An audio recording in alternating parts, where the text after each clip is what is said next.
السلام علیکم wears, info with انم میں خوش آمدید۔ Please subscribe my channel, like and share. خواب شیشے کا آخری قسط ملاحظہ کیجیے۔ اس ناول کو پورا سننے کے بعد اپنے ایکسپیرینس کو ضرور کمنٹ باکس میں شیئر کیجیے گا۔ آپ کو یہ ناول کس حد تک پسند آیا؟ کیا آپ کو اس سے سننے میں مزہ آیا؟ کیا آپ چاہتے ہیں کہ آپ اسی طرح کے مزید بہت سارے ناول سن سکیں؟ یہ لو پانی پیو، زہر بھی ڈال دو اس میں تھوڑا سا۔ اس کے ہاتھ کو پرے جھٹکا تو پانی اچھل گیا۔ اس کا لہجہ کمزور مگر تلخ اور بھرا ہوا تھا۔ نمیر نے لب بھینچے مگر گلاس میز پر رکھتے ہوئے سٹول گھسیٹ کر اس کے پاس بیٹھا۔ تم تو ایسے مت کرو۔ ہاں، دنیا بھر کو اجازت ہے کہ وہ مہرمہ افندی کو ٹھوکروں میں اڑا دے اور وہ اف بھی نہ کرے۔ مہرمہ کو رونا آ رہا تھا اور وہ رو بھی پڑی۔ ٹھوکروں میں اڑا کر دنیا ازالہ کرنے کی فکر میں دبلی نہیں ہوتی، مگر مجھے اپنی زیادتیوں کا اعتراض ہے۔ کہو تو معافی نامہ لکھ دیتا ہوں، تمہارا دل دکھایا، لیکن اس نکاح پر معافی نہیں مانگوں گا۔ معافی مانگنا بھی مت، کیونکہ میں تمہیں کبھی معاف نہیں کرنے والی۔ وہ گر رہی تھی۔ کہا تو تھا مت معاف کرنا، ساری عمر میرے ساتھ رہ کر سزا دیتی رہنا۔ وہ ترنت بولا، اب جو بھی فیصلہ ہوگا وہ آگا جان کریں گے۔ میں تمہارا مقدمہ لڑ کر فیصلہ ان پر چھوڑ آئی ہوں۔ وہ اٹھ کھڑی ہوئی، دماغ ابھی بھی سنسنا رہا تھا۔ یہ شخص سامنے آتا تو اس کی تمام زیادتیاں یاد آنے لگتی۔ آنکھ سے اوجھل ہوتا تو ایک وہی سب سے زیادہ مظلوم اور قابل ہمدردی لگتا تھا۔ گولی مار دوں گا تمہیں مہرمہ، مگر طلاق نہیں دوں گا۔ یہ بات اپنے آقا جان کو بھی بتا دینا، اور تم بھی یاد رکھنا۔ وہ اس کے مقابل کھڑا ہوا اور دانت پیس کر سرد مہری سے بولا، جاؤ نا، جا کر آقا جان کے سامنے اپنا مقدمہ لڑو۔ اتنا ہی شوق ہے اس نکاح کو نبھانے کا تو بڑوں کی رضامندی لے کر آؤ۔ اتنا کون سا اعلیٰ سلوک کیا ہے تم نے میرے ساتھ کہ میں کہانی کے اینڈ میں ہنسی خوشی تمہارے ساتھ چل پڑوں؟ اس کی رنگت غصے سے لال ہو رہی تھی۔ نمیر نے بے اختیار اسے شانوں سے تھام لیا تو ایک دم اس کی زبان کو بریک لگ گئی۔ ہاں، بہت شوق ہو رہا ہے اس نکاح کو نبھانے کا۔ کبھی یہ بھی سوچو کہ میں اس قدر تمہاری قابل تھا کہ اللہ نے دوبارہ تمہیں میرے ہی نکاح میں دیا۔ میرا طریقہ غلط صحیح، مگر نیت صاف ہے مہرو۔ تم سے علیحدگی ناممکن، کبھی نہیں۔ دنیا کی کسی بھی عدالت میں مقدمہ چلے، میں تمہیں جیت لاؤں گا۔ وہ ہٹیلے سرد لہجے میں بولا تو نہ جانے مہرمہ کو کیوں لگا کہ اس کا دل پھٹ جائے گا۔ خدا کے لیے، اس نے ایک جھٹکے سے اس کے ہاتھ اپنے شانوں پر سے ہٹائے اور بدوقت تمام چلائی۔ بخش دو مجھے، رحم کرو۔ سامنے آتے ہو تو سودوزیوں کا حساب یاد آ جاتا ہے مجھے۔ چلے جاؤ یہاں سے، سود کے ساتھ سارے حساب چکا چکا ہوں، مگر جدائی کی بات کرو گی تو پہلی گولی تمہیں اور دوسری خود کو ماروں گا مہر، یہ بات یاد رکھنا۔ وہ تو چلا گیا مگر اس کا مدھم پر شدت سرد لہجہ وہی مہرو کے آس پاس ہی ٹھہر گیا تھا۔ وہ پھوٹ پھوٹ کر روتی، یا اللہ، تزئین ساری کہانی سن کر دنگ تھی۔ آپ مانے یا نہ مانے، مہرو بھی اس سارے ڈرامے میں شامل ہوگی۔ وہ چیکن سے بولی تو سائرہ چچی نے اس کی نفی کی۔ اسے کیا ملنا تھا نمیر سے مل کر؟ لانتے ملامتے؟ بہرحال امی، اب ہاتھ آئی دولت چھوڑیے گا مت۔ ابو سے کہیں بیٹا نہیں ہے تو کیا ہوا، داماد تو ہے نا، اپنا حق وصول کر کے چھوڑ دیں۔ تزئین نے بے رخی سے کہا، تم فکر مت کرو، ساری عمر لگائی ہے اس کاروبار کے پھلنے پھولنے اور تمہاری تائی اور آقا جان کی جوتیاں سیدھیاں کرنے میں۔ اب موقع ملا ہے تو چھوڑیں گے ہم بھی نہیں۔ وہ مطمئن تھی اور ان کے کمرے کے دروازے تک آئی۔ تائی جان کے قدم جیسے دہلیز پر گڑے رہ گئے۔ انسانیت اونچے حسب و نسب کی میراث نہیں ہوا کرتی، یہ فطرت میں بستی اور تربیت کے ساتھ لہو میں دوڑتی ہے۔ سمرا کی آواز نے سماعتوں میں گونج کر ان کی روح کو جیسے کوڑا رسید کیا تھا۔ بھابھی صاحبہ کا تو سارا تھوکا انہی کے منہ پر آ گرا تھا۔ ساری عمر انہوں نے جس طوائف کے گھر میں گھسنے نہیں دیا، وہ آج ان کی سمدن بنی ہوئی ہے، اور جس کی ولدیت کو مشکوک کہہ کر انہوں نے آقا جان کو متفکر کیا تھا، وہ ان کا بڑا داماد بن بیٹھا۔ اور تو اور ڈرائیور بھی گھر ہی کا مل گیا دامادی میں۔ انہوں نے بیٹی کے ساتھ مل کر ٹھٹا لگایا۔ صدیقہ بیگم کا دل جیسے کسی نے چیر دیا ہو۔ تمام عمر کی بنائی عزت سب کے قدموں میں پڑی تھی آج۔ وہ بے جان پڑتی ٹانگوں کو گھسیٹتے ہوئے اپنے کمرے میں آ کر بستر پر گر پڑی۔ ان کی آنکھوں سے سیل رواں تھا، مگر کیوں، کس لیے؟ سائرہ بیگم کا اصلی چہرہ سامنے آنے پر یا قدرت کے اس زوردار تھپڑ پر؟ اللہ آپ کے اعمال کا بدلہ دینے کے لیے زمین پر نہیں آیا کرتا، آپ کے مال اور اولاد کو آپ کی آزمائش بنا کر ہی سارے بدلے چکتا کر دیتا ہے۔ آپ دنیا کو حقارت سے دیکھتے ہیں تو وہ آپ کو ٹھوکریں لگوا کر اسی دنیا کا سہارا لینے پر مجبور کر دیتا ہے۔ انہیں آج احساس ہوا کہ وہ اپنے آس پاس پاس نام نہاد دولت اور مرتبے کا کتنا کمزور اور بودا سا مینار بنائے بیٹھی تھی، آج ہلکا سا مخالف ہوا کا جھونکا آیا تو یہ مینار بربری ریٹ کی طرح ڈیسا گیا۔ یہ تھی حقیقت دنیاوی اور ظاہری حسب و نسب کی۔ محرمہ خود نڈالسی کمرے میں داخل ہوئی تھی، مگر ماں کو اس قدر ٹوٹی ہوئی حالت میں دیکھ کر ہراساں ہو کر ان کی طرف لپکی۔ امی کیا ہوا ہے؟ انہوں نے ڈبڈبائی نظروں سے اسے دیکھا اور بے اختیار اس کا سر اپنے سینے سے لگا لیا۔ ایک طویل عرصے کے بعد انہوں نے مہرو سے اس قدر التفات کا مظاہرہ کیا تھا۔ میرا سارا سامان، سارا غرور جل کر راکھ ہو گیا مہرو، ساری عمر کے اعمال میرے منہ پر دے مارے گئے آج۔ وہ بے قرار ہو کر رو رہی تھی۔ مہرو کا دل بھر آیا، وہ ان کی بات کی تہہ میں پہنچ گئی تھی۔ کسی کی عزت اور انا کو قدموں تلے روند کر، کسی کی عزت کی بے داغ چادر کو غرور و تکبر کی مٹی میں روند کر میں نے کتنا خسارہ کمایا ہے، اس کا اندازہ آج ہوا ہے مجھے، وہ ٹوٹے ہوئے لہجے میں کہہ رہی تھی، جنہیں میں نے راندہ درکا بنائے رکھا۔ اللہ نے بتا دیا کہ میں انہی کے قابل تھی۔ محرمہ کی توجہ بھٹکی، آج یہی الفاظ اسے بھی کسی نے کہے تھے۔ اپنا دل صاف کر لے امی، اللہ غفور الرحیم ہے، وہ ضرور معاف کر دے گا۔ محرمہ ذہن سے بہت کچھ جھٹکے ہوئے نرمی سے بولی، اللہ تو معاف کر ہی دیتا ہے، اس کے بندے ہی تھرڈلے بن جاتے ہیں۔ انہیں اپنی ہر زیادتی پر یاد آ رہی تھی، ان کا دل کٹ رہا تھا اور آنکھیں برس رہی تھی۔ آج جو تھپڑ قدرت کی طرف سے ان کے منہ پر پڑا تھا، اس نے ان کے دل و دماغ کے سارے نہیں تو بہت سے جالے اتار دیے تھے، اور وہ حق اور سچ کی تمیز کرنے لائق ہو گئی تھی۔ وقت مہربان ہے تو ظالم بھی ہے امی، رک کر کسی کا انتظار نہیں کرتا کہ کوئی اپنی غلطیاں سدھار لے، ہاں مگر زندگی میں بارہا آپ کو موقع ضرور دیتا ہے اپنی غلطیوں کو سدھارنے کے۔ خوش نصیب وہ ہوتے ہیں جو ان موقعوں کو جانے نہیں دیتے۔ وہ ان کے ہاتھ اپنے ہاتھوں میں تھامے کہہ رہی تھی، اور تائی جان ندامت کے آنسو بہا رہی تھی، اور ندامت کے آنسو بھی بڑی توفیق کی بات ہوا کرتے ہیں۔ تمہارا دماغ خراب تو نہیں ہو گیا سہیل؟ آغا جان زندہ سلامت ہیں، اللہ ان کی زندگی تندرستی عطا فرمائے۔ ان کی زندگی میں ان کی مرضی کے بنا تم یہ بزنس اور پراپرٹی کیسے ٹیک اوور قبضہ کر سکتے ہو؟ مبین افندی ان کے آفس میں آئے تو ان کا لیا دیا سا انداز انہیں کوئی اور ہی سہیل افندی بتا رہا تھا۔ ساری عمر کوئی کسی کے سر پر نہیں بیٹھا رہتا بھائی صاحب، اور پھر آغا جان نے پاور آف اٹارنی اپنی مرضی سے دی تھی مجھے۔ آپ کا داماد ناجائز فائدے اٹھا سکتا ہے، میں تو پھر اس سارے بزنس کے مالکوں میں سے ہوں۔ وہ شانے ہچکا کر بہت دکھائی سے بولے تو مبین صاحب سن رہ گئے۔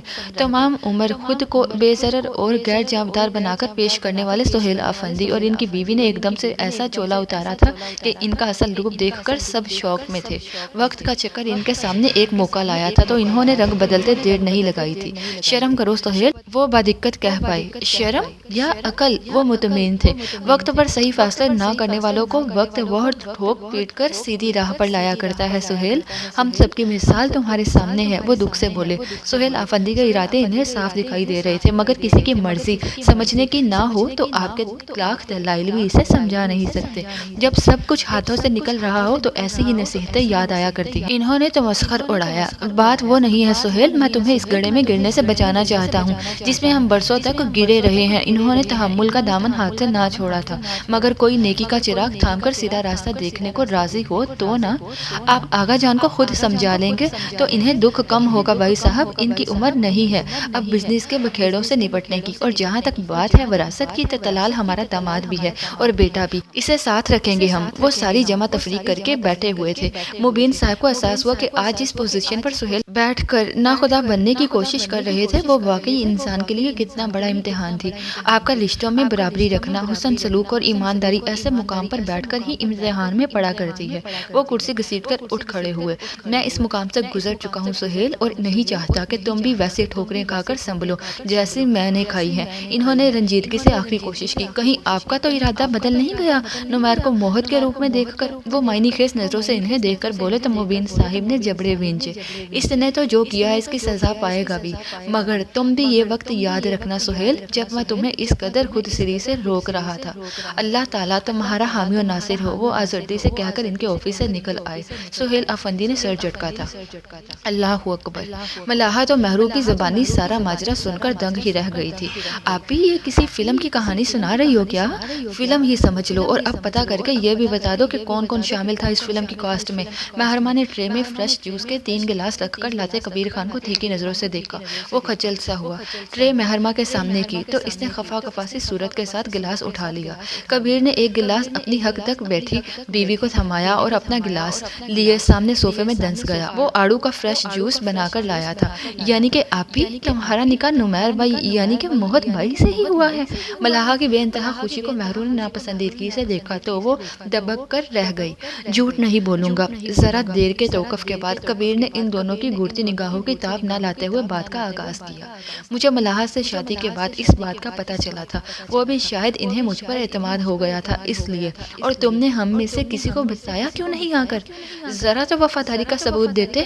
مہرو بگڑی تو ملاحہ نے کبیر کو جاؤ میں نہیں بولتی والی نظروں سے دیکھا، ساتھ ہی زبان سے بھی شکوہ کر دیا۔ مجھے بھی نہیں بتایا، ان کو سب سے پہلے بلکہ ہماری شادی سے بھی پہلے پتہ چل چکا تھا کہ موہت ہی نمیر ہے۔ انہوں نے بتایا تمہیں؟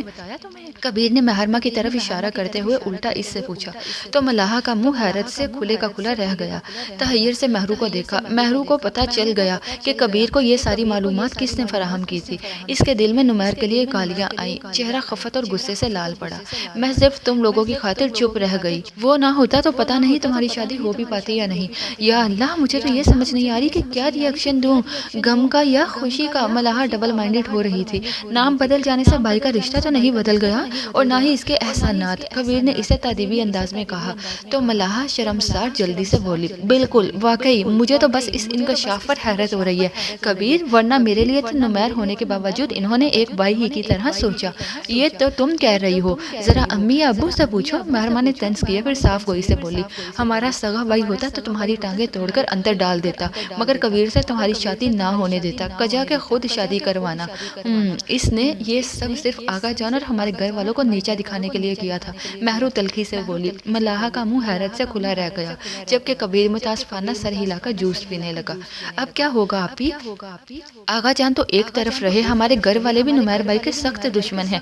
میں تو ویسے بہت خوش ہوں کیونکہ تمہارا نکاح والا مسئلہ تو حل ہو گیا، اب کسی نمیر نامی بندے کو ڈھونڈنے کی ضرورت نہیں، گھر ہی سے برآمد ہو گئے نمیر بھائی۔ ملاحہ کے فوراً نمیر کے ساتھ بھائی کا لاحقہ لگا لینے پر مہرما نے اسے گھورا، تمہیں کوئی فرق نہیں پڑتا اس دھوکے باز کے موہر یا نمیر ہونے سے؟ میرے لیے تو وہ صرف میرا بھائی ہے آپی، اگر میں اس گزرے ایک سال کو دیکھوں تو انہوں نے صرف اور صرف محبت ہی سے نبھائی ہے، ہم سے نفرت کرنا تو آیا ہی نہیں انہیں۔ ملاحہ باوجود کوشش کے اپنی نم آنکھوں سے روک نہیں پائی تھی۔ امی کے بقول سمپولیا تھے وہ، مگر محبت کے زہر ہی کیوں اتارتے رہے ہماری رگوں میں؟ اگر میری اور کبیر کی شادی کروا کر محض افندیس کو نیچا دکھانا ہوتا تو سارا روپیہ اور بزنس واپس نہ کرتے وہ، اور نہ ہی اتنا عزت سے مجھے رخصت کرواتے، وہ بھرائے ہوئے لہجے میں کہہ رہی تھی۔ واہ، بہت خوب۔ مہرما بے یقینی سے اس کی باتیں سن رہی تھی، اس کے رکتے ہی چونکے جیسے حواس میں آئی، طنز سے بولی، امید واسق تھی ہاتھ میں جوس کا گلاس نہ ہوتا تو باقاعدہ تالی بجا کر تھا دیتی۔ یعنی تمہارے ساتھ اچھا کیا تو وہ سارے زمانے سے اچھا ہو گیا، تو پھر مجھے بتاؤ میں اسے کس کیٹیگری میں کھڑا کروں؟ تلخی سے پوچھا تو کبیر اپنا خالی گلاس ٹرے میں رکھتے ہوئے سیدھا ہو بیٹھا۔ مانا کہ شروع میں ان کی مطمع نظر سے بدلا ہی تھا، مگر ان کے اندر کے اچھے انسان پر برائی غالب نہیں آ سکی، تبھی تو سب کے ساتھ اچھائی ہی کرتے رہے باوجود افندیس سے اعلان نفرت کا دعویٰ کرنے کے۔ میرے جذبات اور احساسات کے بارے میں سوچو کبیر، ایک اغوا شدہ لڑکی کے کیا احساسات ہو سکتے ہیں جسے اس کی شادی کے روز اغوا کر لیا گیا، جائز زبردستی نکاح کروا دیا گیا، اور اس نے کبھی اپنے شوہر کو دیکھا ہی نہ ہو، پھر موہت بن کر دوبارہ سے نکاح کرنا۔ تم سوچ سکتے ہو میں جس تکلیف میں تھی، یہ سوچ کر میرے والدین میرا نکاح پر نکاح کر کے خود بھی گناہ گار ہو رہے ہیں اور مجھے بھی کر رہے ہیں، میں ان لمحات کو سوچنا بھی نہیں چاہتی۔ کیا وہ اپنی غلطی نہیں مانتے؟ کبیر نے پوچھا۔ مانتا ہے، صاف لفظوں میں مانتا ہے، مہرو تیزی سے بولی۔ ہاں تو پھر کیا مسئلہ ہے جب وہ اپنی غلطی مان رہے ہیں تو؟ کبیر نے رسان سے پوچھا۔ بہت اچھے، یعنی کسی کو پوری زندگی برباد کر کے اپنی غلطی مان لو اور بس معاملہ ختم؟ مہرما نے ہاتھ چاٹ کر طنز کیا۔ وہ اپنی اس غلطی کو نبھانا چاہتے ہیں، کبیر کے منہ سے بے اختیار نکل گیا، اور وہ بول کر پچھتایا بھی۔ مہرما کی آنکھوں میں پہلے حیرت اور پھر بے یقینی اتر آئی۔ غلطیوں کو نبھایا نہیں، سدھارا جاتا ہے، اور اب اپنے نمیر سر کو بتا دینا کہ یہ غلطی کی اس نے تھی، مگر اسے سدھاروں گی میں۔ وہ دانت پیس کر کہتی گلاس تپائی پر رکھ کر اٹھ گئی۔ آپ کہاں جا رہی ہیں؟ وہ بھی فوراً کھڑا ہوا۔ آپی ایک غلطی انہوں نے کی تھی، دوسری تم مت کرو، ملاحہ نے لجاجت سے کہا۔ نمیر نہ صحیح، موہر کے بارے میں تو سوچا ہی ہوگا تم نے، وہ ایک دم سے اندر آتے ہوئے بولا۔ نہ جانے کب سے کھڑا تھا اور کس قدر گھٹیا بات کی تھی اس نے۔ محرمہ کو لگا اس کا دل کسی نے مٹھی میں لے کر بھینچ لیا ہو۔ تم سے اس سے بھی زیادہ فضول بات کی توقع تھی مجھے، مہرو نے بامشکل خود پر کنٹرول کرتے ہوئے کہا۔ کبیر نے ملاحہ کو آنکھ کا اشارہ کیا تو وہ نہ چاہتے ہوئے بھی وہ اس کے ساتھ اندر چلی گئی۔ نیلی جینس اور ٹی شرٹ میں ملبوس ہلکی سی بڑی ہوئی شیو کے ساتھ وہ مزمحل سادہ دکھائی دے رہا تھا، مگر محرمہ کو سامنے پا کر بہت فریش ہو گیا۔ اس کی بات سن کر مسکرا دیا۔ چلو خیر، تم نے مجھ سے توقعات وابستہ کرنا شروع کی۔ It is a good sign, یہ اچھی علامت ہے۔ میں موقع پرستوں سے کوئی توقعات نہیں رکھتی، وہ جلبلا کر بولی۔ بہت سمجھ کر تو رکھ سکتی ہو نا، اس نے ایک دم کھلے دل سے کہا۔ جب دنیا آپ کو گرائے تو ہمیشہ دوست اٹھاتے ہیں، لیکن جب دوست ایک دھکا دے تو ساری عمر لگ جاتی ہے اٹھ کر کھڑے ہونے میں۔ نمیر آفندی، تم نے اس روپ میں بھی کم نہیں کیا میرے ساتھ، کاش تم موہر ہی رہتے، میرے سب سے اچھے دوست۔ محرمہ نے اسے شرم دلائی۔ ملاحہ باہر آ گئی اور گور کر نمیر کو دیکھا۔ کیا ہوا؟ اس نے پوچھا تو ملاحہ نے سر تپا اسے دیکھتے ہوئے کہا، میں دیکھ رہی ہوں کہ نمیر افندی بن کر آپ کیسے لگتے ہیں۔ وہ آزردگی سے مسکرا دیا۔ ناقابل قبول، اس کا جواب مختصر مگر جامع تھا۔ ملاحہ نے بے اختیار محرمہ کو دیکھا جس کے چہرے پر سخت تاثرات تھے، پھر اس کی ناراضی کی پرواہ کیے بنا نمیر سے بہت یقین سے بولی، آپ ہمارے لیے اب بھی وہی انسان ہیں جنہوں نے ہماری خوشیوں کا ساتھ ہمیشہ دیا تھا۔ محرمہ ان دونوں کو نظر انداز کرتے ہوئے شولڈر بیگ شانے پر ڈالتی اللہ حافظ کہہ کر دروازے کی طرف بڑھی تو نمیر نے بیچارگی سے ملاحہ کو دیکھا۔ یہ ماؤنٹ ایورسٹ تو آپ ہی کو سر کرنا ہے بھائی۔ اس کا دل صاف ہو گیا تو اللہ کے سوا دنیا کی کوئی طاقت نہیں اسے اپنے فیصلے سے ہلا نہیں سکے گی۔ ملاحہ نے اسے راز کی بات بتائی تو وہ گہری سانس بھرتا محرمہ کے پیچھے لپکا۔ مہرو سنو تو، رکو میں ڈراپ کر دیتا ہوں تمہیں، میرا پیچھا مت کرو۔ وہ گیٹ سے باہر نکل آئی تھی۔ خفکی سے نمیر کو دیکھا تو اس نے محرمہ کو ہاتھ تھام لیا۔ گاڑی میں بیٹھو، ہاتھ چھوڑو میرا، تم ایسا کوئی حق نہیں رکھتے مجھ پر۔ محرمہ نے تہیہ دکھایا۔ جب تک نکاح میں ہو میرے تب تک تو یہ حق میرے پاس موجود ہے، اب آرام سے گاڑی میں بیٹھ جاؤ ورنہ اٹھا کر گاڑی میں ڈالنے کے حقوق بھی رکھتا ہوں میں۔ وہ سنجیدہ تھا، سخت گرفت میں مہرو کا ہاتھ چرمرا کر رہ گیا۔ جھٹک کر ہاتھ چھڑاتے ہوئے مزید کسی تماشے سے بچنے کی خاطر سخت غصے کے عالم میں وہ اس کی گاڑی میں بیٹھ گئی، مگر دروازہ زور سے مار کر غصے کا اظہار بھی کیا۔ وہ ڈرائیونگ سیٹ پر آ بیٹھا۔ کیا خیال ہے یہاں سے ہنی مون پر نہ چلے جائیں؟ آپس کے اختلافات دور کرنے کا اچھا موقع ہے، تمہارا موڈ بھی ٹھیک ہو جائے گا اور ہماری پہلی والی دوستی بھی واپس آ جائے گی۔ سفر خاموشی سے جاری تھا۔ محرمہ کا دل چاہ رہا تھا کہ جلدی سے گھر آ جائے اور اس کی جان چھوٹے، تبھی ایک دم سے نمیر نے کہا تو محرمہ کا دل لرز گیا۔ بے اختیار نمیر کو دیکھا تو اس کی مسکراہٹ نے جل جلا کر خاک کر دیا۔ مجھے گھر پہ اتارو اور اپنی کسی ہوتی سوتی کو لے جاؤ ساتھ۔ ہاں، وہ خود پر قابو پاتے ہوئے جلبلا کر بولی تو وہ اس کی بات پر ہنسا۔ اپنی قائم مقام ہوتی سوتی کو ہی آفر کر رہا ہوں، چپ کر کے گاڑی چلاؤ، سر میں درد مت کرو۔ وہ ساری دنیا سے بیزار تھی ان دنوں، نہ جانے آگے قسمت کیا رنگ دکھانے والی تھی اور جو سارے بگاڑ کی وجہ تھی اسے کوئی احساس ہی نہ تھا۔ وہ خاموشی سے گاڑی چلائی گیا۔ اس نے سومیا سے ایک بار کہا تھا کہ اگر نمیر یا موہر میں سے میں نے موہر کو چنا تو تم میری زندگی سے نکل جاؤ گے۔ گھر کے سامنے اترتے ہوئے گاڑی کا دروازہ کھولتے ہوئے رک کر وہ کچھ سوچ کر چہرہ موڑ کر اسے دیکھتے ہوئے رسان سے بولی تو نمیر کے تاثرات بدلے۔ اسے پتا چل گیا کہ وہ کیا باور کروانے والی تھی۔ مبارک ہو، میں نے موہر کو چنا تھا، وہ میرا بہترین دوست تھا۔ محرمہ اس سے سارے بدلے لینا چاہتی تھی، اس کے دل کو کچو کے لگا کے۔ نمیر نے خود کو سنبھالتے ہوئے گہری سانس لی، پھر ہلکی سی مسکراہٹ کے ساتھ اسے یاد دلاتے ہوئے بولا اور تم نے موہر سے بھی یہی کہا تھا کہ تمہاری کہانی میں موہر کا کوئی کردار نہیں، اصل حقیقت تو نمیر ہی ہے۔ میں اب آقا جان کے سامنے کھڑا ہو چکا ہوں، اتنی ہی زبان کی پکی ہو تو کول نبھاؤ اب اپنا۔ اس کے برجستہ جواب پر محرمہ کو تپ چڑھی۔ دھاڑے سے دروازہ بند کرتی، پیر چٹکتی وہ گیٹ کھول کر اندر داخل ہوئی۔ نمیر کی مسکراہٹ آہستہ آہستہ ختم ہو گئی۔ ہم چھین لیں گے تم سے یہ شان بے نیازی، تم مانگتے پھرو گے اپنا غرور ہم سے۔ سر جھٹک کر وہ دوبارہ چابی گما رہا تھا۔ آقا جان تک مبین صاحب کی زبانی سہیل افندی کی بد زبانی اور ہٹ درمی کا سارا قصہ پہنچ چکا تھا اور وہ انگشت بدندہ تھے۔ کیسا خون سفید ہوا ہے سہیل کا، اسے اس بات کا احساس نہیں رہا کہ اس کا باپ ابھی زندہ ہے۔ بلاؤ اس ناہجار کو۔ ہوش میں آئے تو جوش بھی آیا، مگر سہیل افندی کا وہی ہٹیلا انداز۔ جان ماری ہے اس کاروبار کے پیچھے آقا جان، اس لیے نہیں کہ آپ ادھر ادھر مسکینوں اور یتیموں میں بانٹ دے۔ آقا جان نے صدا کے کب چپ رہنے والے بیٹے کو بے یقینی سے دیکھا۔ اسے تو کبھی اس بات سے انحراف کرنے کی جرت ہی نہ ہوئی تھی، جس کا جو حق بنتا ہے اسے وہی ملے گا۔ آقا جان نے بامشکل لہجے کو قابو میں رکھا۔ اولاد کے بدلتے انداز اور اپنی کمزوری کا احساس انہیں مساہلت آمیز رویہ اپنانے پر مجبور کر رہا تھا۔ یہاں حقداروں کو نہیں بلکہ ساری عمر اس بزنس کے پیچھے جان مارنے والوں کو سب کچھ ملے گا آغا جان، بنے بنائے پر آ کر بیٹھنے والوں کا کوئی حصہ نہیں ہے اس میں۔ کہاں گئے؟ نمیر کو دیکھتے ہی گولی مار دینے کے آپ دعوے کرتے تھے نا، مہرو کے اغوا اور زبردستی کے نکاح تک کو بھلا دیا آپ لوگوں نے، وہ رکھائی سے بولے۔ زندگی اسی طرح چلتی رہتی ہے، ایک صدیقہ بیگم غرور تکبر کی مسند سے اتری ہے تو اس پر کوئی سائرہ بیگم براجمان ہو چکی تھی، کوئی مبین افندی ٹھوکر کھا کر نصیحت پکڑتا ہے تو وہیں کوئی سہیل افندی اسی راہ پر اندھا دھند بھاگ نکلتا ہے، کوئی کسی کی ٹھوکر سے نصیحت نہیں پکڑتا، سب کو اپنی ٹھوکر کر کے بعد ہی نصیحت آتی ہے۔ زندگی اسی کا نام ہے، چکر در چکر، لوٹ کے آنے والے حالات اور دھوکے۔ میں کسی کے ساتھ بھی زیادتی نہیں کروں گا سہیل، تم فکر مت کرو، بس میں نے یہ فیصلہ کیا کہ میں اپنی زندگی میں ہی سارے بزنس اور جائیداد کا بٹوارا کر دوں۔ وہ غیر معمولی تحمل کا مظاہرہ کر رہے تھے۔ میں جانتا ہوں آغا جان، آپ اس خبیث انسان کے جھوٹے آنسوں بھری کہانی سے متاثر ہو گئے ہیں، سہیل افندی نے طنز کیا تھا۔ مبین صاحب بے اختیار آغا جان کی طرف دیکھنے لگے۔ تو کیا سبھی کے دلوں کو اللہ کی طرف سے پلٹ دیا گیا تھا؟ بکواس مت کرو، آغا جان تلملا اٹھے۔ بھلا سر عام شکست ان سے برداشت ہو سکتی تھی؟ وہ ہار گئے، وہ موت کا بچھڑنا سہ نہ پائے یا وقار کے بیٹے کو پا کر دل بدل گئے۔ وہ کچھ بھی اعتراف نہیں کرنا چاہتے تھے۔ ہوگا وہی جو میں چاہتا ہوں، اور اس سلسلے میں اب تم کوئی دروائی مت کرنا، وہ جو لینے آیا ہے اسے لے کر جانے دو، یہ نہ ہو کہ میں تمہیں ہی آ کر دوں، انہوں نے سختی سے کہا۔ تو سہیل افندی کا چہرہ دیکھنے لائق ہو گیا۔ بحث مت کرو سہیل، کال پڑا ہے ہمارے گھر پر، سخت بد دعا لگی ہے کسی کی جو یوں شراسہ بکھر رہا ہے، دلوں سے لحاظ اور مروت ختم ہو رہی ہے۔ مبین افندی کو حالات نے تھکا مارا تھا تو اب احساس ہوا کہ کسی یتیم اور کسی بیوہ کی آہ عرش خداوندی تک جا سکتی ہے اور کسی کے بھی غرور کو پیروں تلے روند کر خس و خاشاک بنا سکتی ہے۔ سہیل افندی مزید بحث کے لیے بنا تنتناتے ہوئے چلے گئے، مگر ان کا ہر انداز پکار کر یہی کہہ رہا تھا کہ وہ ان دونوں سے قطعی متفق نہیں۔ اس سے سمجھاؤ مبین، آگ میں ہاتھ مت ڈالے، ہم جلے ہیں، ہمیں ہی دیکھ کر نصیحت پکڑ لے۔ آغا جان کے لب و لہجے میں اتری تھکاوٹ مبین صاحب کو بے چین کر گئی۔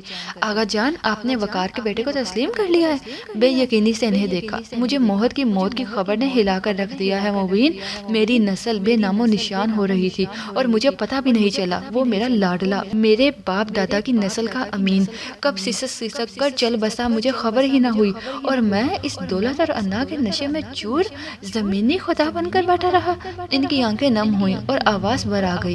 مبین صاحب دم بخود ان کا چہرہ دیکھ رہے تھے۔ وہ نمیر ہے آغا جان، موت نہیں۔ جانتا ہوں، وہ پھیکا سا مسکرائے، مگر یہ دل نہیں مانتا جس نے اول روز سے اسے موت کے روپ میں دیکھا ہے۔ میں سوچتا تھا کہ فرحان کے بیٹے میں وقار کی جھلک آتی ہے، تبھی میں نے اس کے وجود سے دونوں بیٹوں کی کمی کو دور کر لیا۔ اس روز اس کی حقیقت پتہ چلی تو خیال آیا کہ وہ تو بنا بنایا وقار ہے۔ مبین افندی نے گہری سانس بھری، پھر دبے لفظوں میں پوچھا، اب مہرو والے معاملے کا کیا بنے گا آغا جان؟ وہ کبھی اپنے ساتھ ہونے والی زیادتی کو بلا نہیں پائے گی۔ اس بات کا فیصلہ اسی کو کرنے دو مبین، جو مہرو کا دل چاہتا ہے وہی قدم اٹھائے تاکہ کل کو کسی اور کو مورد الزام نہ ٹھہرا سکے۔ وہ تھک کر لیٹ گئے تھے۔ مبین صاحب انہیں دیکھ کر رہ گئے۔ انہوں نے اپنی پوری زندگی میں آغا جان کا اس قدر ہارا ہوا انداز نہیں دیکھا تھا۔ یہ سب چال ہے بھائی صاحب اور بھابھی کی، اب تھوکا ہوا چاٹنے کی تیاری میں ہے یہ لوگ۔ جانتے ہیں نا کہ آغا جان کو پوتے کی کتنی چاہ ہے، اب تو وہ بے نام و نشان سخت انہیں دامادی میں بھی قبول ہوگا۔ سائرہ چچی تلملا اٹھی۔ انہی کی دو بیٹیاں وراثت میں حصہ دار تھیں، کل کو داماد بیٹے بن کر سب سنبھال لیتے۔ اس نمیر افندی کا بھلا کیا کردار تھا اس سارے معاملے میں؟ میں بھی دیکھتا ہوں کہ کیسے یہاں ان سب کی منمانی چلتی ہے۔ برسوں کی محنت کو ایسے ہی ٹھکانے لگا دوں؟ اتنا پاگل نہیں ہوں میں۔ موت ہوتا تو چلو خیر تھی، مگر یہ تو کہانی ہی اور نکلی۔ سہیل افندی کو بھولتا ہی نہیں تھا کہ کیسے موت افندی بن کر وہ انہیں تگنی کا ناچ نچائے رکھتا تھا۔ آپ دیکھ لیجئے گا، دامادی میں بھی قبول ہوگا ان سب کو وقار کا بیٹا، اور وہ طوائف بھی۔ سائرہ چچی نے منہ بگاڑ کر کہا تو انہوں نے ہنکارا بھرا۔ بھائی صاحب کی بیٹیوں کے پیچھے جتنی بے عزتی سہنی تھی خاندان میں سہ لی، اور اب اور نہیں، اور نہ ہی میں اس عورت کے خاندان کے سر کا تاج بنانے کی اجازت دوں گا۔ ہماری بھی بچیاں ہیں، ان کا بھی مستقبل ہے۔ بالکل ٹھیک، اب کیا ہر ایک کو موت ہی نمیر ہے والی کہانی سناتے پھرے ہم؟ جگ ہنسائی ہی ہے نا، مہرو کا تو نکاح ہی فاسد ہو گیا تھا شاید۔ سائرہ بیگم نے تعصب سے سر ہلایا۔ وہ خوش تھی کہ بڑی کامیابی سے وہ اپنے شوہر کی برین واشنگ کر چکی تھی۔ قدم قدم پہ جہنم سہارتا ہوا میں، تمہارے ہجر سے خود کو گزارتا ہوا میں، یہ پور اذیت میں ڈالتے ہوئے تم، یہ سانس سانس محبت پکارتا ہوا ہوں میں۔ پھر ایک رات اذیت سے مر گیا تھا کہیں، تمہارے عشق کو اندر سے مارتا ہوا میں۔ عجب نہیں ہے کسی روز قتل ہو جاؤں، تمہاری جان کا صدقہ اتارتا ہوا میں۔ معاف کرنا، تیرا ساتھ دے نہیں پایا، پلٹ رہا ہوں محبت میں ہارتا ہوا میں۔ ان ظاہر لفظوں کو پڑھ کر اپنے دل کو جیسے نرمی سے کسی کی مٹھی میں بھینچتا محسوس کرتے ہوئے محرمہ نے لب بھینچ کر موبائل سے میسج ڈیلیٹ کیا تھا، پھر کچھ سوچ کر اسے جواب دیا۔ واقعی ناقابل معافی ہو تم نمیر افندی۔ دوسری طرف سے چند لمحوں بعد جواب آیا، اور معافی کے ساتھ ساتھ تمہارا طلبگار بھی۔ محرمہ کے چہرے پہ خون جمع ہو گیا، دوبارہ اس کے جواب کو پڑھا اور پھر سہ بار، بدلہ لے لیا ہے تم نے، طلب پوری ہوئی۔ محرمہ کا جواب بہت کڑا تھا اور چہرے پہ اذیت زدہ تاثرات۔ لیکن محبت تو اب شروع ہوئی نا، نام مت لو محبت کا تم جھوٹے آدمی، دشمن بنے ہو تو مردوں کی طرح دشمنی نبھاؤ۔ وہ بڑکی تھی، دشمن اتنا حسین ہو تو پھر دشمنی کی ایسی کی تیسی ہو ہی جاتی ہے۔ وہ پٹری سے اتر رہا تھا، اپنا حصہ لو اور چلتے بنو، تمہارا مدمع نظر صرف آغا جان کی جائیداد تھی۔ تب تک ان کی پوتی کو نہیں دیکھا تھا، ترنت جواب آیا، تم اول روز سے میرے ساتھ دشمنی نبھا رہے ہو، محبت ہوئے چلی جا رہی تھی تم سے، سوچا تمہیں کو بدلے کے لیے چن لوں، کل کو بدلہ تو اچھا ملے۔ مسکراتے ہوئے ایموجی کے ساتھ جواب آیا تو محرمہ ساکت ہوئی۔ محبت؟ بدلے کے 4 حروف پر محبت کے 4 حروف کیسے حاوی ہوئے میں نہیں جانتا مہرو، مگر آج بس اتنا جان لو کہ تم سے بچھڑنا اب سوہان روح ہے۔ اس کے الفاظ اس کے جذبات کی شدت بیان کر رہے تھے۔ محرمہ کا دل گہرائی میں غوطہ کھا گیا، اور میری طرف سے ایسے محبت پر لعنت کے 4 حروف بادقت تمام لکھ کر اس نے موبائل سوئچ آف کر کے پرے ڈال دیا۔ یہ کوئی مذاق تھا بھلا؟ کبھی اتنا غصہ کہ بدلے کے لیے چن لیا، اور اب اتنی محبت کے دعوے کے جان نثار کرنے کو تیار؟ مگر یہ دل؟ مہرو ذرا تھمی، اسے یاد آیا موہت کے روپ میں یہ بندہ اسے اپنا بہت اچھا دوست لگا کرتا تھا، مگر پھر وہ نمیر بن کر سامنے آیا تو یک لخت ہی جیسے پرایا ہو گیا۔ اس کا دشمن نکل آیا تھا وہ، اس کی زندگی سے خوشیوں کے سارے رنگ چرا کر زندگی میں اذیتیں بھر دینے والا۔ اب تمہیں پتا چلے گا کہ محبت سے بچھڑنا کیسا لگتا ہے نمیر افندی۔ وہ وارڈروب کھول کر کپڑے نکالتے ہوئے تلخی سے سوچ رہی تھی۔ آغا جان نے وکیل کو موبین صاحب کے ذریعے بلوایا تو گھر میں جیسے ایک ہنگامہ برپا ہو گیا۔ آپ اپنی وصیت میں کسی قسم کی تبدیلی نہیں کریں گے آغا جان؟ سہیل افندی کی آواز پورے لاؤنج میں گونجی تو ڈائننگ پر ناشتہ کرتے نمیر نے بے اختیار سمرہ کی طرف دیکھا۔ مرا نہیں ہوں ابھی میں، اور جب تک زندہ ہوں جتنی بار چاہوں وصیت تبدیل کر سکتا ہوں، آغا جان نے گرجدار لہجے میں کہا۔ مگر کیوں، کس لیے؟ اس کل کے بچے کے لیے جو چھپا دشمن بن کر اس گھر میں داخل ہوا تھا؟ وہ تلملائے۔ مگر آستین میں چھپا دشمن زیادہ خطرناک ہوتا ہے سہیل، آج تمہیں دیکھ کر یقین ہو گیا۔ آغا جان کا طنز بھرپور تھا۔ سائرہ چچی نے بے آرامی سے پہلو بدلا۔ آغا جان آپ جو بھی کہیں، مگر میں نمیر کو ایک پھوٹی کوڑی بھی دینے کے حق میں نہیں ہوں۔ اس کے کہہ دینے سے وہ وقار کا بیٹا نہیں بن جاتا۔ وہ تنفر سے بولے تو نمیر کی بس ہو گئی، پھر تو وہ سمرہ کے روکے بھی ڈائننگ میں نہیں رکا تھا۔ آپ ثبوت لائیے کہ آغا ذوالفقار کی اولاد ہیں۔ وہ آ کر لاؤنج میں داڑا تھا۔ ایک دم وہاں خاموشی طاری ہو گئی۔ محرمہ کمرے سے ننگے پاؤں ہی بھاگتی ہوئی چلی آئی۔ غصے سے لال چہرہ اور آنکھیں لیے وہ سہیل افندی کے سامنے کھڑا تھا۔ وہ برا فروختہ ہوئی۔ اس طرح کے ثبوت کی تمہیں ضرورت ہے برخودار؟ مجھے نہیں۔ سہیل لسانیت سے بولے۔ بکواس مت کرو سہیل، اب اگر تم نے ایک بھی لفظ مزید کہا اس بارے میں تو زبان کاٹ دوں گا تمہاری۔ آغا جان کے چہرے پہ زردی کھڑک گئی۔ ساری عمر ہو گئی ہمیں بھابھی اور آپ سے یہی سنتے، آج ہم نے کہا تو جرم ہو گیا۔ سارا بڑبڑائی بھی اسی طرح تھی کہ سب کو بات کی ٹھیک سے سمجھ آ جائے۔ دفع ہو جاؤ تم اپنے کمرے میں، تمہاری جرت کیسے ہوئی ہماری بات میں دخل اندازی کرنے کی؟ آغا جان کو سائرہ چچی سے اس قدر نڈر رویے کی امید نہ تھی۔ آغا جان میں زرنگار نہیں ہوں جو چپ چاپ اپنا گھر لوٹتا دیکھتی رہوں، اس گھر اور بزنس کے لیے جان ماری ہوئی ہے۔ ایرو گیرو میں بٹنا دیکھ کر چپ نہیں رہ سکتے ہم۔ میری ایک بات کان کھول کر سن لو تم دونوں، وقار کا بیٹا جو لینے آیا ہے وہ اسے ضرور ملے گا۔ آغا جان نے صاف اور مضبوط آواز میں کہا۔ باقی سب تو ششد رہ ہی گئے، نمیر بھی سن رہ گیا۔ آج اسے وقار افندی کا بیٹا مان لیا گیا تھا۔ آغا جان اس دنیا کے آخری انسان ہوتے جن سے وہ یہ توقع کرتا تو وہ اسے وقار کی جائز اولاد مانیں گے۔ اگر آپ کو اس دھوکے باز سے اتنی ہی ہمدردی ہے تو آپ بھی اس کے ساتھ ہی چلے جائیں، لیکن میں اس کو بزنس اور جائیداد میں حصہ دار بنانے میں راضی نہیں ہوں۔ سہیل افندی تو جیسے لالچ کی اندھی پٹی باندھے بیٹھے تھے آنکھوں پر۔ آغا جان دم بخود رہ گئے۔ سہیل ہوش میں ہو، کیا فضول اور گھٹیا بات کر رہے ہو؟ مبین افندی نے سرزنش کرنے والے انداز میں کہا تو آغا جان نے ہاتھ اٹھا کر انہیں روک دیا۔ رہنے دو مبین، اسے مت روکو، آج اچھی طرح خون کے رشتوں کی اصل شکل سامنے آ جانے دو۔ اس سے کہیں کہ یہ اپنا سامان سمیٹے اور اپنی ماں کو لے کر اس گھر سے نکل جائے۔ وہ اب بہت تنفر کے ساتھ نمیر کی طرف اشارہ کرتے ہوئے کہہ رہا تھا، اس گھر سے یہ نہیں تم جاؤ گے۔ آغا جان کا لہجہ پرتھیلا تھا۔ میرا اس گھر پر حق ہے آغا جان، وہ غصے سے بولے۔ وقار کا بھی اتنا ہی حق تھا اور اب اس کے بیٹے کا۔ سرد مہری سے کہتے وہ ایک لمحے کو تھمے اور پھر سختی سے وہ جملہ کہہ ہی دیا جو موہت کو نمیر کے روپ نے پا کر ان کے سینے میں تو گڑ چکا تھا مگر زبان پر نہیں آ رہا تھا۔ نمیر ششد رہ گیا۔ وہ ایک مضبوط اعصاب کا مالک مرد نہ ہوتا تو شاید رو ہی پڑتا، مگر سمرا چچی پر تو کوئی پابندی نہیں تھی۔ انہوں نے دوپٹے سے آنسو صاف کرتے اللہ کا شکر ادا کیا، آج وہ سرخ روح ہو گئی تھی۔ ٹھیک کہہ رہے ہیں آغا جان، مبین افندی نے نمیر سے نگاہ ملانا مشکل تھا تو صدیقہ بیگم، وہ تو بس زرد رنگت لیے فرش کو گور رہی تھی۔ اب کس ہمت سے نظریں ملاتی اس شخص سے جسے وہ ساری عمر ناجائز اولاد ہونے کا طعنہ دیتی آئی تھی۔ میں اپنی ماؤں کے ساتھ چلا جاؤں گا یہاں سے۔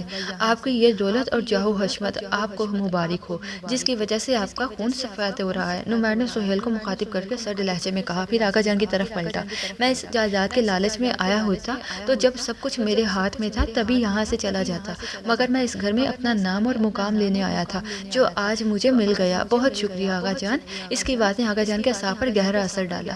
ان کے بازو بے اختیار ہی واہ ہو کر اس کی طرف اٹھے تو اس نے بھی لمحہ بھر کو نہیں سوچا، نہ ان کے ماضی کے رویے کو اور نہ ہی اپنے ساتھ ہوئی زیادتیوں کو۔ گھٹنوں کے بل بیٹھ کر وہ ان کے بازوؤں میں سمٹا اور پھر وہ مضبوط مرد بچوں کی طرح پھوٹ پھوٹ کر رو دیا۔ آغا جان کی آنکھوں میں بھی آنسو تھے، ندامت کے، پچھتاووں کے، وقار کے بچھڑنے اور موہت کی ناگہانی موت کے، مگر وہ نمیر وقار افندی کو اپنے لیے بچا لینا چاہتے تھے، اسے ضائع کرنا وہ افورڈ نہیں کر سکتے تھے۔ مہرماں اپنے کمرے کے دروازے میں کھڑی بے اختیار آنسو بہا رہی تھی۔ ہو سکے تو مجھے معاف کر دینا بچے، اپنے بوڑھے دادا کو معاف کر دینا۔ آغا جان کے پورے وجود پر لرزہ طاری تھا۔ اناؤں کو کچلنا آسان نہیں ہوا کرتا، پہلا قدم دل و ذہن پر اور دوسرا انا کے سر پر رکھا جاتا ہے، تب کہیں جا کر انسان دوسروں کو بھی انسان سمجھتا ہے۔ نمیر کے مضبوط بازوؤں کا گھیرا ان کے گرد اور تنگ ہوا اور ان کے دل میں سکون کی لہر دوڑتی چلی گئی۔ وہ جان گئے تھے کہ اللہ ہی نہیں اس کے بندے نے بھی اسے معاف کر دیا تھا۔ جب بندے معاف کر دے تو اللہ بھی معاف کر دیتا ہے۔ صدیقہ بیگم چپ چاپ بیٹھی آنسو بہا رہی تھی۔ ان کی ہمت ہی نہ ہوئی کہ اپنی زبان سے نکلے زہر آلود تیروں کو اس سے معافی مانگ پاتی، مگر جب وہ مبین صاحب سے گلے ملنے کے بعد تائی جان کے آگے جھکا تو وہ اس کے سامنے بے اختیار روتے ہوئے دونوں ہاتھ جوڑ بیٹھی۔ نمیر نے فی الفور ان کے دونوں ہاتھ الگ کر کے انہیں شانے سے لگا لیا اور وہ بس ندامت کی آنسو بہائے چلی گئی۔ سمرا کا دل اللہ کے حضور سجدہ ریز تھا۔ آغا جان نے اگلے چند دنوں میں پاور آف اٹارنی واپس لے کر سہیل افندی کو ان کا بزنس اور پراپرٹی میں سے حصہ لے کر افندی ہاؤس سے چلے جانے کا حکم سنایا تو وہ جیسے ہڑبڑا کر حواس میں لوٹے۔ معاف کر دیں آغا جان، کہاں ٹھوکریں کھاتا پھروں گا؟ وقار افندی کا احوال ان کے سامنے تھا۔ وہ کہاں اس عمر میں نئے سرے اپنا بزنس شروع کر کے اکیلے چلاتے۔ انہیں احساس ہوا کہ بیوی کی پڑھائی ہوئی پٹیاں ان کے پاؤں زمین سے اکھاڑنے والی تھی۔ وہ بہت وقت پر سنبھلے تھے۔ ہم سے نصیحت پکڑو سہیل، یہ زمین و جائیداد جاہ و حشمت رشتوں سے بڑھ کر نہیں ہے۔ آغا جان نے ہنکارا بڑھتے ہوئے دکھ بھرے لہجے میں کہا تو انہوں نے ندامت سے سر جھکا لیا۔ بیوی کی باتوں میں آ کر وہ جو حماقت کرنے چلے آئے تھے، اللہ کا شکر ہے کہ بنا ٹھوکر کے کھائے ہی نصیحت مل گئی، ورنہ شاید وہ بھی وقار کی طرح برباد ہو جاتے۔ جھک کر باپ کے پیروں کو چھو لیا تو وہ ان کے سر پر ہاتھ پھیر کر رہ گئے۔ آپی، اللہ کا واسطہ ہے اب یہ فضول کی ضد چھوڑ دو، سب کا دل موم ہو گیا ہے، سب ان سے معافی مانگتے پھر رہے ہیں اور تم ان سے معافی منگوانے کے چکر میں ہو۔ ملاحہ اور کبیر آج ڈنر پر آغا جان کی طرف سے انوائٹڈ تھے۔ کبیر کو کھلے دل سے گلے لگاتے ہوئے تمام گلے شکوے دلوں میں دبا ڈالے گئے۔ بہت اچھے ماحول میں کھانا کھایا گیا۔ ماں سوائے مہرماں کے سب ہی کے چہرے خوشی سے معمور اور دل چین سے مزین تھا۔ ایک وہی تھی جو بے چینی اور ذہنی پرمردگی کا شکار تھی۔ ہر کوئی نمیر افندی کو پروٹوکول دینے کے چکر میں تھا۔ تائی جان نے زبان سے تو معذرت کا اظہار نہیں کیا تھا، مگر ان کا تمتماتا چہرہ اور متنوع خانوں سے بھری میزان کے دل کی اندرونی حالت بتا رہی تھی۔ مہرماں کا سرد اور لیاتیہ رویہ ملاحہ کو بہت اچھی طرح محسوس ہو رہا تھا۔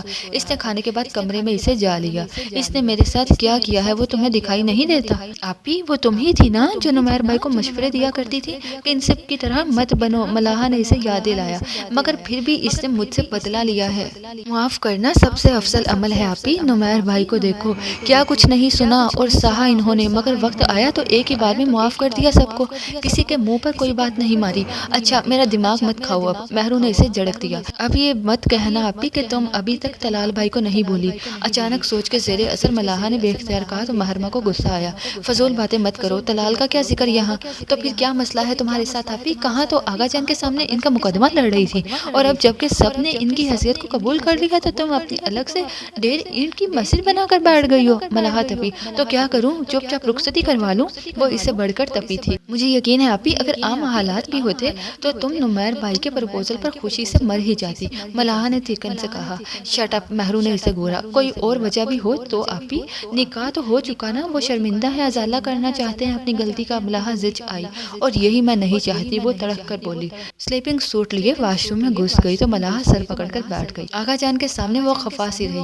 مجھے تو بڑی نصیحتیں کر رہی تھی تم، اب بتاؤ تمہارا کیا ارادہ ہے؟ آج کل وہ بہت اچھے موڈ میں رہتے تھے، وہ پرانے آغا جان تو لگتے ہی نہیں تھے، آپ لوگ تو غلطی پر تھے اس لیے سمجھاتی تھی، اور میں نے تو بے قصور پیسی ہوئی ہوں اس معاملے میں۔ محرمہ نے صاف گوئی سے کہا۔ وہ بھی بے قصور ہی تھا، مگر سب کی زیادتیاں برداشت کرتا رہا اور اب سب کو معاف کر دیا۔ خیر اب تم چاہتی کیا ہو؟ انہوں نے باغوری سے دیکھا۔ محرمہ کا دل لرزا۔ اسے کہیں، اس کا جو دل چاہتا ہے وہ وہی فیصلہ کرے آغا جان، میں اس کی ہمدردی کی ویک نہیں لینا چاہتی۔ انہوں نے گہری سانس بھری۔ تو یہ بات تھی، اگر وہ اس رشتے کو نبھا کر اپنی غلطی کا مداوع کرنا چاہتا ہے تو تمہیں کیا اعتراض ہے؟ میں ایک زبردستی کے بوجھ کی طرح کسی کی زندگی میں گھسنا نہیں چاہتی آغا جان، خود کو برداشت کروانا مجھے میری حق محسوس ہو رہا ہے۔ اس نے جو کیا میں نے اسے معاف کر دیا، اسے کہیں وہ اپنی من مرضی کا آزادانہ فیصلہ کرے۔ محرمہ نے لہجے کی لرزش پر قابو پاتے ہوئے بامشکل اپنے دل کی بات کہی۔ ٹھیک ہے، میں بات کرتا ہوں نمیر سے۔ آغا جان شاید اس کا مطمع نظر جان گئے تھے۔ وہ ان سے اجازت لے کر باہر نکلی تو کوریڈور کے ساتھ موڑ پر ہی کسی نے اسے بازو سے پکڑ کر گھسیٹ لیا۔ اس کے منہ سے چیخ نکلتے رہ گئی۔ یہ کیا پروپیگنڈا شروع کیا ہوا ہے تم نے میرے خلاف؟ وہ اسے گھور رہا تھا اور محرمہ اپنے بازو کو مسلتی شرم دلانے والی نظروں سے اسے دیکھ رہی تھی۔ مجھے تمہارے ترس اور رحم کی ویک نہیں چاہیے، سمجھے تم؟ وہ تڑک کر بولی۔ ویک؟ وہ لمبا سا کھینچ کر بولا۔ یہ کس عقل مند نے کہا ہے تم سے؟ میں بے وقوف نہیں ہوں، وہ ناراضی سے بولی۔ نمیر کے ہونٹوں پر ہلکی سی مسکراہٹ پھیل گئی۔ اچھا تو یہ تم نے سوچا کہ میں تم پر ترس کھا رہا ہوں کیونکہ تم لنگڑی ہو، سنائی اور دکھائی نہیں دیتا تمہیں؟ وہ مسکراہٹ چھپاتا تنزیہ بولا تو وہ ہول اٹھی۔ اللہ نہ کرے، پھر اسے جتاتے ہوئے بولی۔ تم نے ہر بار مجھے یہی کہا ہے کہ تم اپنی غلطی کو سدھارنا چاہتے ہو، اپنی غلطی کا مداوع کرنا چاہتے ہو، یعنی میں تمہاری ایک غلطی ہوں جسے تم سدھارنا چاہتے ہو۔ کچھ خوبصورت غلطیاں بھی تو ہوتی ہیں۔ نمیر جو حیران و پریشانی سے دیکھ رہا تھا جلدی سے بولا۔ میں کسی ڈائجسٹ کی کہانی کی ہیروئن نہیں ہوں جو تمہارے چکنے چڑے ڈائیلاگ اور شاعری پر مرتے ہوئے تمہیں معاف کر کے اپنا ہیرو مان دوں گی۔ آزادانہ فیصلہ کرو جو بھی کرنا ہے۔ دیوار کے ساتھ ٹیک لگاتے ہوئے وہ تلخی سے بولی۔ آزادانہ؟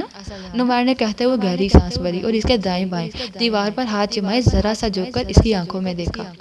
یہ پور اذیت میں ڈالتے ہوئے ہو تم، یہ سانس محبت پکارتا ہوا میں۔ محرمہ کی سانس تھم سی گئی۔ آزاد چھوڑا ہی کہاں ہے تم نے؟